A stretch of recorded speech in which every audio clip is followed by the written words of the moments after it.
Welcome to the Shiksha Niketan online teaching platform. My name is Ujjwala Rathore.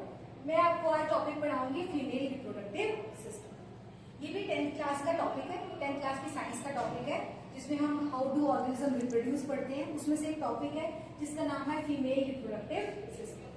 ठीक है, reproductive system हमारे body में वेरियस सिस्टम होते हैं, जैसे रेस्पिरेटरी सिस्टम है, सर्कुलेटरी सिस्टम है, ठीक है, एक्सक्रीटरी सिस्टम है। हर एक सिस्टम का अपना अपना फंक्शन है। वैसे ही हम आज का टॉपिक जो है वो है हमारा फीमेल रिप्रोडक्टिव सिस्टम। अब फीमेल रिप्रोडक्टिव सिस्टम ऑब्वियस सी बात है, ये फीमेल्स में पाया जाता है। ठीक है, ये जो पार्ट है पहले इसको डिस्क्राइब कर लेते हैं, फिर मैं आपको एक एक करके इसकी फंक्शनिंग सारी बता दूंगी कि क्या होता है जब एग फर्टिलाइज होगा, ये क्या होगा उस टाइम पे जब एग फर्टिलाइज नहीं होगा, कौन कौन से हार्मोन्स अपनी जगह से सिक्रीट होंगे और हर हार्मोन का क्या क्या फंक्शन। सबसे पहले इसकी लेबलिंग को स्टडी कर लेते हैं। सबसे पहले देख लीजिए यूट्रस। जो यूट्रस है ये पियर शेप स्ट्रक्चर है। ये यूट्रस दिख रहा है आपको, ये मैंने डिफाइन भी किया है, मैंने लेबल भी किया है। ये पियर शेप स्ट्रक्चर है जो कि हमारे रेक्टम,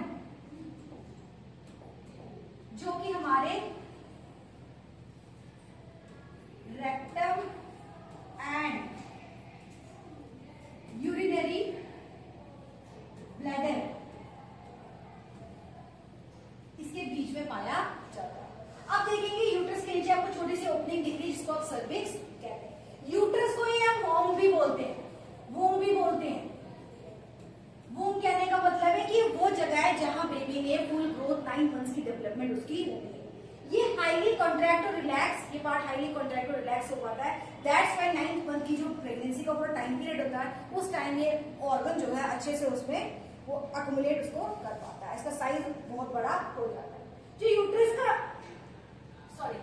को आप वोम भी बोलते हैं। इसमें एक छोटी सी ओपनिंग है जिसको आप सर्विक्स बोलते हैं। सर्विक्स हमारा यूट्रस और वेजाइना के बीच में ही होता है। सर्विक्स वो ओपनिंग है जब at the time of birth ये ओपनिंग ओपन होती है और फिर इस कैनाल के थ्रू, जिसको वेजाइना बोलते हो, वेजाइना को हम बर्थ कैनाल भी कहते हैं। बर्थ कैनाल इसलिए क्योंकि इसी कैनाल के थ्रू जो है बेबी ने बाहर आना।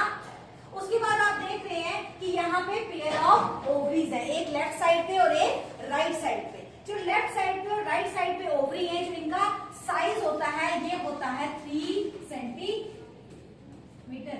3 सेंटीमीटर का साइज होता है और ओवरी का काम होता है ओवम को रिलीज करना, ओवम को रिलीज करना, साथ में हार्मोन्स भी रिलीज करना। मैंने आपको लास्ट टाइम जब एंडोक्राइन सिस्टम बताया था उसमें मैंने हार्मोन्स के नाम बताए थे आपको, प्रोजेस्टेरोन और एस्ट्रोजन हार्मोन, वो भी जो है इसी ओवरी से जो है रिलीज होंगे। अब हर एक मंथ में एक ओवरी से एक ही ओवम जो है रिलीज होता है, ऑल्टरनेट होता है। मान लो इस मंथ इधर से रिलीज हुआ और नेक्स्ट मंथ इस जगह से जो है रिलीज होगा। अब जब यहाँ से रिलीज होगा, जब मैं आपको नेक्स्ट फिगर पढ़ाऊंगी तो मैं वहां आपको दिखाऊंगी इसकी पूरी फंक्शनिंग, ये पूरा जो है कैसे चलता है, कैसे इम्प्लांट होता है। उससे पहले ये जान लीजिए कि ओवरी है 3 सेंटीमीटर की होती है, इसका काम है एग को प्रोड्यूस करना। एग को प्रोड्यूस करना, यहाँ आपको एक फिंगर लाइक प्रोजेक्शन दिख रही होगी। इस फिंगर लाइक प्रोजेक्शन को आप फिम्ब्रे भी कहते हैं। फिंगर लाइक प्रोजेक्शन को, ये वो फिम्ब्रे हैं जो उस ओवम को कैच करने में हेल्प करेंगे। उसके बाद जो ये आपको ट्यूब लाइक स्ट्रक्चर दिख रहे हैं इनको फेलोपियन ट्यूब या ओविडक्ट भी कहते हैं। ओविडक्ट मतलब ओवम को कैरी करने वाली डक्ट को आप ओविडक्ट कहते हैं। इनका जो साइज है वो 10 to 12 सेंटीमीटर होता। ठीक है, इतना सा होप सो आपको क्लियर हुआ होगा। अब मैं इसको थोड़ा डीप में समझाना चाहूंगी। जैसे कि आप देखेंगे इस डायग्राम में, मान लीजिए मैंने ये फेलोपियन ट्यूब और यूट्रस की डायग्राम बनाई है समझाने के लिए। जिस टाइम पे ये एग रिलीज होगा, ये ओवरी है, ओवरी से यहाँ इसको कैच करेंगे, ये फिंगर लाइक प्रोजेक्शन जो है, फिम्ब्रे इसको एग को जो है कैच करेंगे और इधर फेलोपियन ट्यूब में लाएंगे। उस प्रोसेस को जब ओवरी से एग निकलेगा और आपके फेलोपियन ट्यूब में आएगा, that process is called as ovulation. उस प्रोसेस को आप ओवुलेशन कहते हैं। उसके कैचिंग को, मतलब ओवरी से एग निकला और फिम्ब्रे ने इसको कैच करके इस पार्ट में लाया, उस पार्ट को आप ओवुलेशन कहते हैं। ये आ गई जो ovary, this process is called as ovulation. जैसे ही इसमें आया फेलोपियन ट्यूब या ओविडक्ट का, ये इसमें आ गया आपका एग सेल, या इसको आप ओवम भी बोल सकते हैं। ये अब ओवरी क्या करेगी, ओवम को रिलीज करेगी, मतलब एग सेल जिसको आप बोलते हैं उसको रिलीज करेगी एंड उस प्रोसेस को आप ओवुलेशन बोलते हैं। उसके बाद वो एक्सेल आ जाएगा जी फिलोपियन ट्यूब में। उसी फिलोपियन ट्यूब को मैंने भी बताया उसको ओविडक्ट भी बोलते हैं। ओविडक्ट मतलब वो डक्ट जो ओवम को कैरी करे, that duct is called as oviduct और फिलोपियन ट्यूब। ये भी बताया कि फिलोपियन ट्यूब का जो साइज है 10 to 12 सेंटीमीटर होता है। ओवरी का साइज अप्रॉक्स 3 सेंटीमीटर का होता है, ठीक है। अब यहाँ से जब ये रिलीज होगा तो उसी टाइम पे विजाइना जो मैंने बर्थ कैनाल बताई थी वहां से स्पर्म रिलीज होंगे, उसी पार्ट से रिलीज होते हुए, क्योंकि स्पर्म हाईली मोटाइल होता है, वो मूव कर सकता है, तो वो मूव करते करते करते करते फाइनली पहुंच जाएगा फिलोपियन ट्यूब में, जहां वो एग सेल मेरा प्रेजेंट होगा। जहां पे वो एग सेल प्रेजेंट होगा वहां पे वो स्पर्म आ जाएगा। अब मिलियंस ऑफ स्पर्म जो है एट टाइम स्क्रीट होते हैं, उसमें से एक ही स्पर्म होगा जो उस एग के साथ उस टाइम पे फ्यूज करेगा, और उस प्रोसेस को, उस फ्यूजन को हम बोल देते हैं फर्टिलाइजेशन। पेपर में क्वेश्चन आता है कि बताइए फर्टिलाइजेशन फीमेल रिप्रोडक्टिव सिस्टम के कौन से पार्ट में, कौन से हिस्से में होता है, तो मैक्सिमम बच्चों को लगता है वो यूट्रस में टेक प्लेस करता है। नहीं, वो फेलोपियन ट्यूब में जो है टेक प्लेस करता है। उसके बाद जाइगोट बन गया, फिर जाइगोट के बाद आस्ता आस्ता सेल में डिविजन्स मतलब माइटोटिक डिविजन स्टार्ट हो जाएगी। हमें पता है जो माइटोटिक डिविजन्स होती हैं वो हमारे सोमैटिक सेल्स में होती हैं, और जो मियोसिस हमारी डिवीजन होती है वो हमारे जर्म सेल्स में होती है। ये रिप्रोडक्टिव पार्ट में वो डिवीजन होती है। अब जैसे ही ये फ्यूज कर गया, फर्टिलाइज हो गया, उस प्रोसेस को हमने नाम दे दिया fertilization, which take place in the fallopian tube और we can called as oviduct. यहाँ पे फर्टिलाइजेशन होगी स्पर्म सेल और ओवम की। ये आगे चलता गया, आगे यहाँ पे अब देखिए मैंने पहले बताया था कि ये मूव नहीं कर सकता, एग मूव नहीं करता, ये मोटाइल नहीं होता, लेकिन इसमें कुछ फिंगर लाइक अंदर प्रोजेक्शंस होंगी जो इसकी मूवमेंट में आस्ता आस्ता आस्ता आस्ता इसको हेल्प करेंगी। अब मूव करते करते करते करते फाइनली यहाँ पे यूट्रस में जो है आ जाएगा। अब जब यूट्रस में आ जाएगा तो इसकी वॉल थोड़ी सी ऐसे हो जाएगी, अंदर के लिए हो जाएगी, और उस प्रोसेस को जब ये इसके साथ अटैच होगा, क्योंकि यहाँ पे क्या होगा, यहाँ पे इस पार्ट में हाईली सप्लाइड ब्लड वेसल जो है प्रेजेंट होंगी, और हाईली सप्लाइड ब्लड वेसल जहां प्रेजेंट होगी उसी यूट्रस की लाइनिंग को हम एंडोमेट्रियम बोलते हैं। एंडोमेट्रियम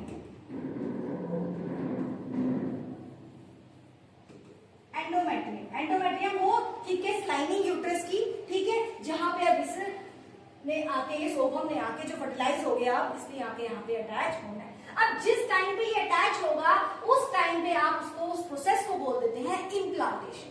तो फर्टिलाइजेशन होगी हमारी फिलोपियन ट्यूब या ओविडक्ट में, इम्प्लांटेशन होगी हमारे यूट्रस में। अब ये highly supplied with blood vessels. अब जब यहाँ पे highly supplied with blood vessels है तो उस टाइम पे क्या होगा कि यहाँ पे जब ये आस्ता आस्ता एम्ब्रियो ग्रो करेगा, आस्ता आस्ता वो फीटस में चेंज होगा, जो फाइनली वो डिलीवर होके बाहर आएगा बर्थ कैनाल से, इसको विजाइना बोलते हैं, तब हम उसको बेबी बोलते हैं, तब तक हम उसको फीटस बोलते हैं। अब ये ग्रोइंग एम्ब्रियो, क्योंकि भी ग्रोइंग स्टेज में से माइटोटिक डिवीजन चल रही है, इसमें ग्रो होना है, सारे बॉडी पार्ट्स में ग्रो होना है, उस टाइम पे यहाँ पे प्लेसेंटा डेवलप होगा। प्लेसेंटा एक स्पेशल टिश्यू है, इसलिए आप उसको स्पेशल बोलते हैं, क्योंकि जब इम्प्लांटेशन होगी वो तभी डेवलप होगा।